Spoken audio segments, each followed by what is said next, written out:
Hello, everybody. I'd like to give a huge shout out to our sponsor, the Transgender Center of the Rockies, a program of Mile High Behavioral Healthcare. They are this season's Authenticity Ambassador, and we thank them for their support. I would also like to thank our sponsor for this episode, John Spotz with Le'Bakery Sensual, for being this week's Authenticity Advocate. Thank you so much for your support. Check them out at lebakerysensual.com. Welcome to Being You, an SPH Productions presentation. My name is Shane Hodges, licensed professional counselor and author of It's Time to Be You, How to Become Your Most Authentic Self. My guest today is Ms. Melba Moore. Melba, thank you so much for being here today. Pleasure. Well, I like to start the show with a rapid-fire Q&A, just some simple, quick answer questions, and see what we come up with. Which of your songs do you enjoy singing the most? Lean on Me. Who was your biggest musical inspiration? Aretha Franklin. Ooh, yes. What has been your favorite stage role? Luda Bell, Gussie Mae Jenkins gave me a Tony Award. Love that. And that's in Pearly, correct? Pearly. Nice. Who were you most surprised to see at the Legends Ball? I don't know if I can answer that question, but I was sitting, nibbling on a chicken wing, just in my glory here. And my daughter says, "Mom, Halle Berry's trying to say hello to you." I said, I didn't say anything. I said, A little bit of shock. But the whole ball was like that for me. I was going to say, I read that part of your book. I loved it. It was cracking me up. What do you enjoy least about being a public figure? Well, sometimes I don't look too good.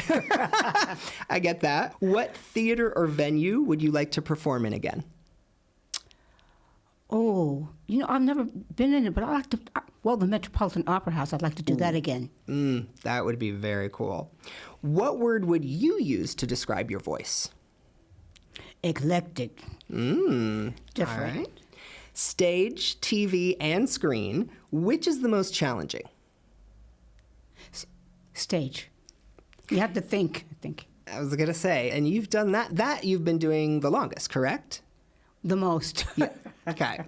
And how do you like to spend your time alone? Meditating and trying to just, what do you call it, woosah? Let Yeah. everything go so I can find out what incarnation is next. I like that. The letting go part is something I've struggled with myself. What current artists or music styles do you listen to? I don't know the names of all the artists. And God, I'm going to tell you something. The talent is just so profuse. It's impressive. And it's not something I spend a lot of time doing, so I don't, because I've got lots of projects and stuff. But just, who's the young lady she plays the guitar? You probably know. Taylor Swift is one. She Taylor was Swift's country incredible. and then moved into pop. But she's a black female artist. Yes, I know who you're talking about, and I can't think of the name. Yes, I know who you're talking about. She's one, but there's so many, really. Yeah. The talent is so profuse. I think that we did a good job in laying the groundwork for people to have good foundations, so we have a lot of great artists. Agreed, and we're going to talk about that in a little bit. Well, what was your motivation for writing the memoir? My daughter said, "Ma, everybody got a book but you, baby. Come on. How Seriously, long has she been pushing you? No, she just started. I just didn't think of it, and I had so many things right in the front of my attention. So I said, well, where do we start? So she got the team together, my co-writer Kevin Taylor and Angela Ellaby, and they put a team together, actually started the process. And then we started to talk. The talking part was easy. But then they organized everything so that it culminated into a book that didn't take, I don't know, maybe a year, maybe less. Okay. Less. I'm always intrigued by that because for mine, it took me about 8 months to get it together. And I've heard different things from different people, so I'm always intrigued by that. Well, the book is titled, This Is It, Marvelous and Getting Better. Now, This Is It is one of your song titles. Each chapter has a song title of mine. I noticed that. All of them were hits. Well, okay. No failures in this book, okay? I love that. And I love the Marvelous and Getting Better piece. How did you end up choosing the title? Oops. Whoops. Same way I lost my mic. I think. Let's tighten it. Is it okay? I just want to make sure it's tight. There we go. Okay. Actually, I think Angela came up with that title. Okay. He's public relations, and so they come up with ideas of putting events and things into something quotable, almost like poetic, so it would catch you, you know, like a hook of a song. So, do you feel that at this point in your life you are marvelous and getting better? Absolutely. How so? My life is a series of marvels. Ooh, I like that. Yes, that's things that have happened to me. And now that I have some maturity and I can look back, I want some more. So I think I'll have wisdom. Oh, I like that. Understand that it's not for me, but it has to pass through me, so I get to continue to stay part of whatever is timely and relevant as time goes on, as long as I can walk. Well, and you are in fields where that's always the challenge, right? Yes. Staying relevant. As things change. Yes. Well, not things. Now the whole way of promoting yourself has changed. Main Street is social media. And if you don't know how to do that, yeah. and you can't make it on a back street, you have to be on Main Street. How do you feel about it, the social media it's fabulous aspect? because we've adjusted. If I didn't, I wouldn't like it so much. Well, we're going to talk later about which platforms you're on and how people can find you, but it's definitely changed the ballgame for people. Absolutely. One person can have 1 million followers. Oh, absolutely. And your reach is so much bigger and faster now. Faster, yeah, deeper and wider. Yes. I mean, you know, we were always global. It was almost like a door-to-door salesman. It was very slow compared to what it is you now. had to go there. Very small. Right. Yeah. What was it like revisiting the past, and how did you choose what to include or exclude when writing the book? That's a difficult question. Well, actually, because my daughter spearheaded it, and I had some serious challenges, so I had to really understand it's not just my book. It's not just for me, and other people would be affected, and that's how we made the decision about what to focus on. And then you can't just tell about the successes without telling the failures. Yeah. That's the key. Yeah. So it has to inspire people, it has to be real, but you also have to tell it in a way. It's not a tell-all dirty book. It's not that. I could write that, though. I can only imagine. And I'll read that one for sure. Let me know when that one comes out. I might do that one next when my daughter's not, you know, can't be hurt by it. Right? I love that. You have to recognize that other people, if you include them, are going to be, It may be like by you, that, but it's not for you. Yeah, putting it that way. I like that. What did you take away from writing the book? I need to write. First of all, it's a great, great, great means of communicating now. It's popular. More so than it ever was, across all genders and ages and everything. So it's a platform that you need to do. Yeah. I think that we as a society globally, maybe intergalactically, I don't know, have gotten to the point where we communicate with each other that way in a variety of forms. That essentially means writing, communicating that way. Not necessarily a book, but writing. Yeah, it's storytelling. It's something it definitely is. When I say storytelling, if I'm going to talk on your show, it has to be interesting.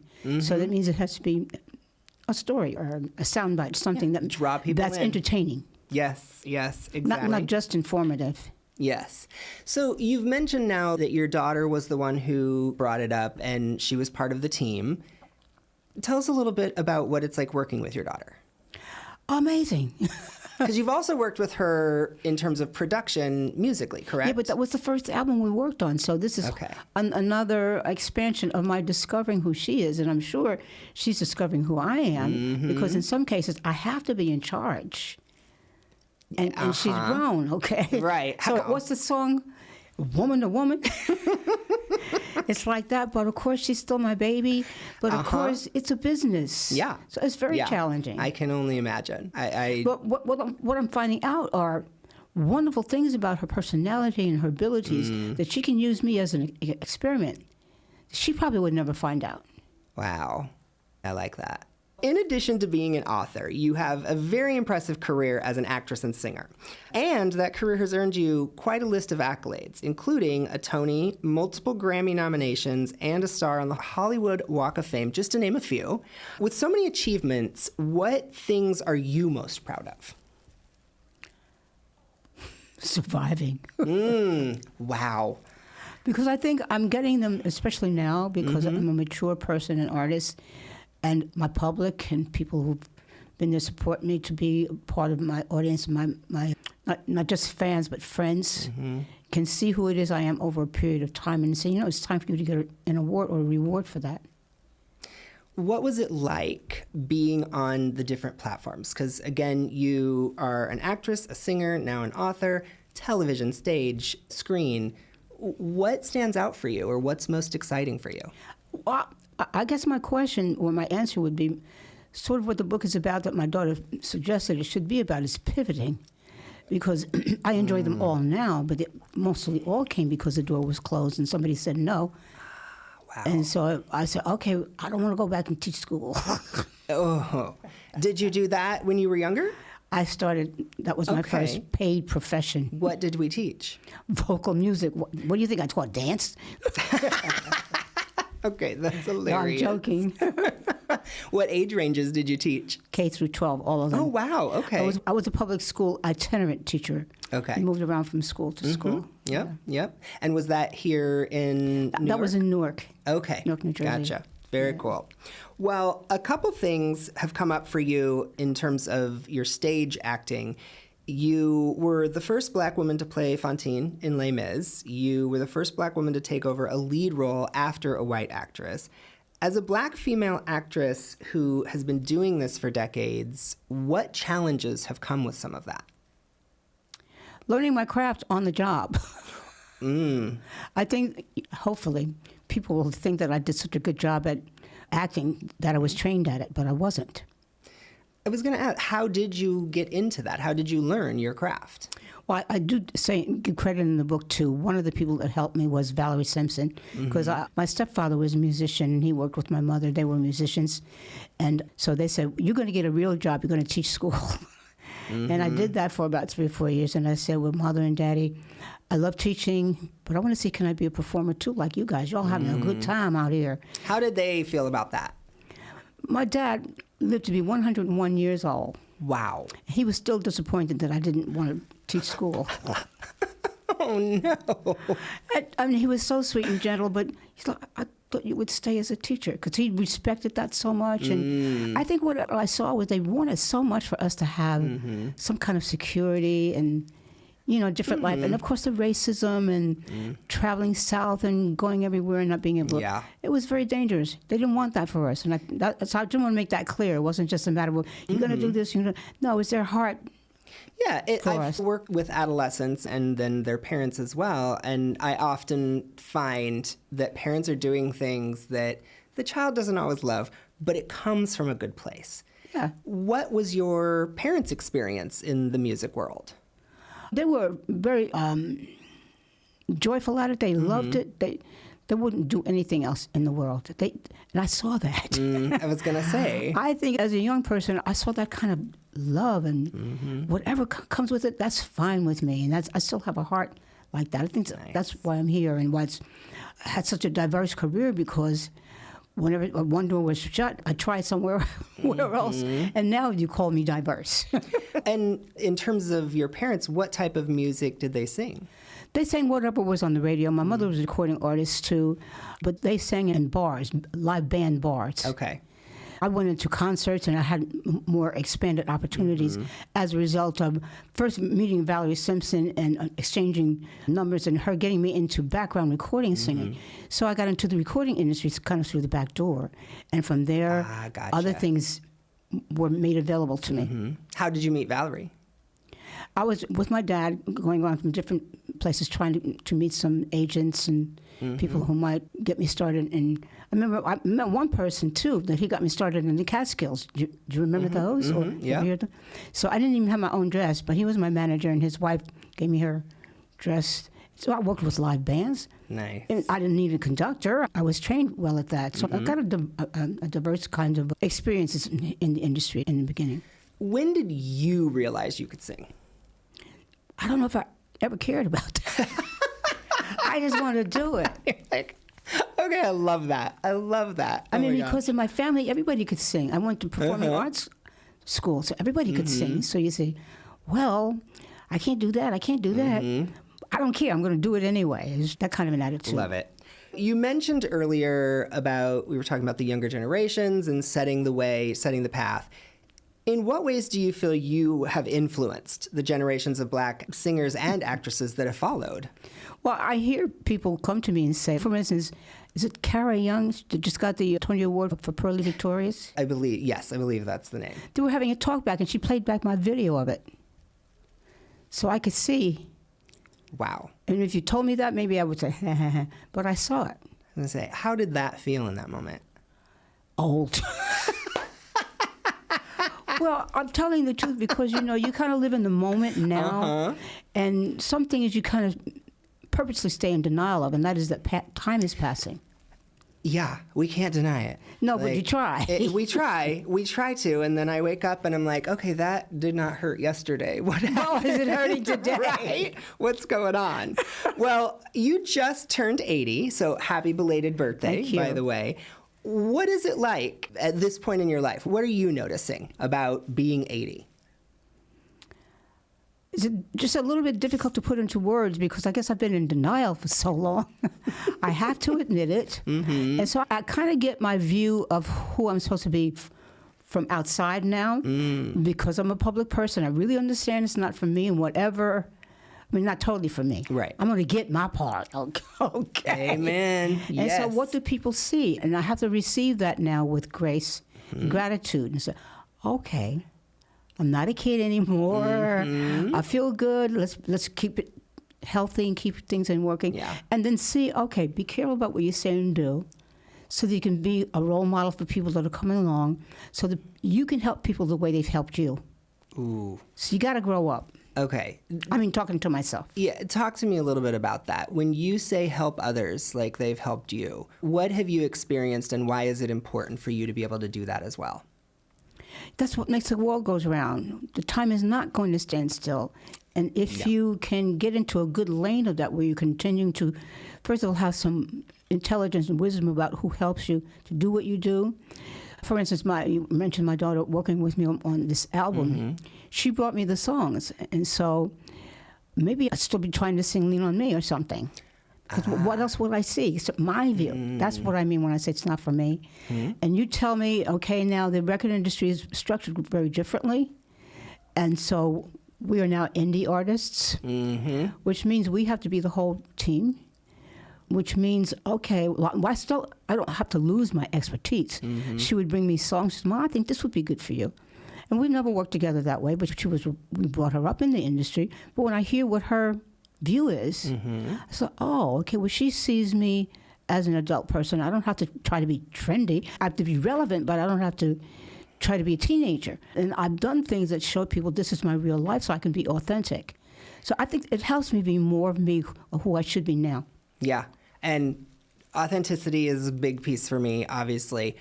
I truly find that when you are more authentic, it draws people to you. I think people can tell when you're not. Absolutely, they can tell, but when you are the one making that decision and it's kind of myopic, you'll make the wrong decisions and you'll get distorted. Yeah, you feel You're it. not really authentic. Agreed. You're trying to do what they want you to do, but you're leaving out that part of you really can't see. And you have to be in it. You also mentioned earlier having to pivot, and you talked about it in the book as well, pivoting multiple times. How do you handle those pivots and or changes? Well, very easily now. Because they're going to come, and many times, maybe most of the times, you're not going to have any clue what it's about. So I'm learning to listen better. I'm learning to see that, okay, Melba, you're not the first to go through this. What are other people doing that are in your age category? Or who are the people that you're really fans of, that you really admire? Especially singers, because that's kind of it seems like to me when I've been faithful to the music, other things have come out of it. And then I could learn on the job those things I didn't know. So I look at other people and what they're doing so I can learn from them now that have continued successful careers. Did you mention Taylor Swift? Yep. And some of the people that are really very diverse and very hardworking and seeing how that generation is coming up. She's white. She's not our culture. We are American, though. Exactly. And that spirit of things, and try to see, okay, who can you be that's healthy and whole now, fit into the community of wherever you find yourself? Because maybe you won't be blessed to be a singer. You might not be able to do that. What else could you do? Or, how can you be a whole person if that's not available to you? Agreed. And for you, what have you found in terms of something that came along that you didn't expect, but it turned out to be amazing? I think that's what the whole book's about. All right. Marvels. We'll leave it for It should the be book called then. Marvels Yes. and Getting Better. Well, I could start with the first Broadway experience, which was Hair. Mm-hmm. Hair was a revolutionary first-time experience for everybody. Perhaps except the people who wrote it. I get that. They were the only ones who had a clue what was going on. That was amazing, and that threw me into theater. And it threw me into leaving my family home base as the main area that I identified with and was focused on. I was throwing out, okay, no, you can't have that and this totally as it was. Because if I didn't know what Hair was, I had no theater background, what were my parents going to do? And initially it was traveling, correct? The show? It was, but I wasn't. Oh, okay. I mean, Hair did things astrologically, so they had companies opening around the world. I think it was the first one to do that. But you were local. I was local. I didn't know nothing about theater. Because how old were you at that time? Well, in my 20s, but I was still older because I taught school first. Right. But just starting out still for you and still young. Yeah. Well, you were born in Harlem, raised in Newark, and then you've traveled the world. What is your favorite place to be? New York. Why is that? The diversity, the levels of culture, the humanity, the roughness, the danger. Yeah, it's exciting. It's everything. And you now are back in Harlem, is that correct? No, I've just gotten an award to be on the Hollywood Walk of Harlem as well. Wow. Very cool. Just Congratulations. But I live in West New York, New Jersey. Okay. So okay. I'm on the other side of the Hudson River, but it's still New York. Well, I mentioned your daughter. What can you share with us about your experience as a parent? Oh, my goodness. I think I'm a good parent. That's kind of vague, but I think I'm a good parent because I love, and of course you wanted them to be your baby, and different things happen that, especially in our family situations, that were very challenging, very difficult.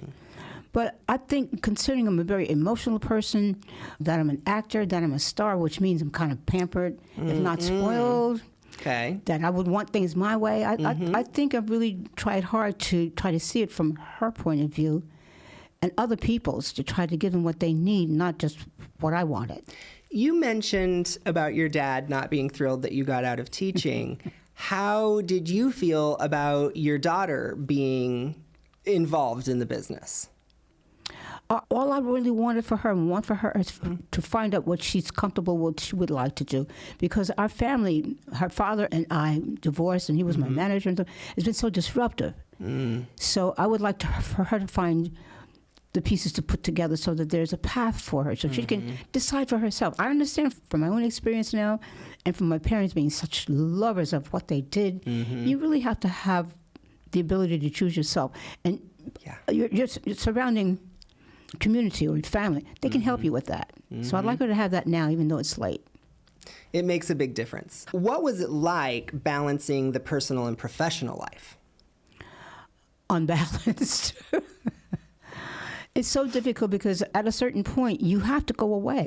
You can't do this and stay home. Yeah.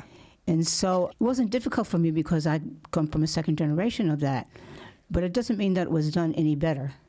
She's missing things because I wasn't there. Yeah, I get that. Well, outside of your professional endeavors, what do you like to do for fun? What hobbies and activities do you enjoy? I haven't had really the ability to do that so much. So I'm really focused on my spiritual development because that doesn't take a lot of time. You don't have to go anywhere. I'm Catholic, so I can go to church every day. Mm-hmm. And since there's so many breaches in my immediate family, well, there were, I think that's paid off. That's my hobby now because that's why we have this project where we can write our story, share this as a business. It's a family business. Nice. And it's a situation that probably would not be the case if I didn't stay under my spiritual realm so much and let that really rule me, get out of my own head, because it was really difficult to try to do this with my ex-husband. They're exes for a reason. Yeah. That being said, but you know, go ahead. God commands us to forgive, and that's easy to say. And then if the problem affects you continually, it means it's a whole deeper process that you would not know anything about unless you entered into it. Yeah. And some of it has nothing to do with me. It has to do with friends and enemies that he has. Yeah. That I've already experienced. Yeah. Reaping that. Ugh. I can't call it a reward. I don't know the right word. But now some of that is water under the bridge. But it could come back again. Yeah, So I get that. as I seek this endeavor of forgiveness, first of all, I look back because I have the luxury under meditations to look at what I did wrong. Okay. I applaud you for that. And because the hurts, they remind you immediately what was done wrong to you. It's very hard to think about what you did wrong. Absolutely. Unless you have some time and space to put some distance so you can say, well, maybe this that I did. And some of the things I can come up with are very, very, very serious. Absolutely. And maybe they weren't big, but I can think now that they had a tremendous effect, and that maybe if I had the chance now, I do have a chance now to let that go. And in some cases, like for my ex-husband, that he's had some really damaging things happen to him. I have an opportunity to help be the healing force, if not for nothing else, for my daughter's sake. So you have an opportunity to get outside of your hurts, I think. I appreciate that you phrase it as an opportunity, because a lot of people do not look at it that way. Well, it's hard to look at it that way. It is. And I'm saying also the reason for that is because I'm under the meditation. I'm in church. I'm in here where God can speak to me by himself without anybody else and tell me over and over and over and over and over and over and over and over and over and over till I get that I should at least try. And you mentioned growing up Catholic, you've mentioned going to church, you've talked to you about spirituality, and you've mentioned meditation. And you mentioned hobby. Go ahead. What do you do in your spare time? For you, how has your spirituality and or meditation helped you figure out yourself? I don't know so much as you figure it out, but you become another person. Ooh, okay. Little by little by little, moment by moment by moment. And you start to notice things that were sort of like the air that you didn't notice. And if it wasn't there, you would be dead. So you need to notice. Yeah. How are you feeling about where you are at this point in your life? Very, very, very grateful, because I'm sure some of these moments that I've had to look at have enhanced my health. I'm not the same creature I even was 40 years ago. Right. So the food you eat, little things that are not little, but they're vital. They're really the difference between you being well and sick, yes, or alive and dead. Absolutely. You really are that much. Absolutely. I appreciate how you said the little things and then you immediately said they're not little. And because we do that, we call it's just a little thing, or, just do that. It's like, well, that's not a flea is a little thing, right, if it bites you, you're dead. Well, that brings us to the wow segment of our show, the words of wisdom. I like to ask all of my guests, what words of wisdom or advice would you like to give to others regarding being their most authentic selves? That's a big one, because everybody is an individual, like fingerprints. Yep. But we all are the same in that we're human beings. I guess if you can somehow, whatever the diversity of your circumstances might be, remember that being human means to be humane. Absolutely. Yes. Thank you. Well, what information would you like to share, your socials, website, or other things regarding what you've got going on, what's coming up, and how people can find you? They can find my website at melbamoore.com. I think my Instagram is Melba1More. Okay. The number one? Yeah, the number one. Okay. And anything else, YouTube. Excellent. All right. And the book is on Amazon. Amazon. Okay, great. Again, everybody, Melba Moore, actress, author, and singer. Her new book coming out soon is, and I want to make sure I get the name right. Oh my goodness. Marvelous. Excuse me. This is it. There we go. This is it. Marvelous and Getting Better. Right? Yes. I remembered. Pick up your copy ASAP. Thank you all for joining. My name again is Shane Hodges, licensed professional counselor and author of It's Time to Be You, How to Become Your Most Authentic Self. Thank you all for watching. Be yourselves and have a great day, everybody. Thanks again to the Transgender Center of the Rockies for being this season's Authenticity Ambassador. We appreciate all the work you do. Check them out at transgendercenteroftherockies.org.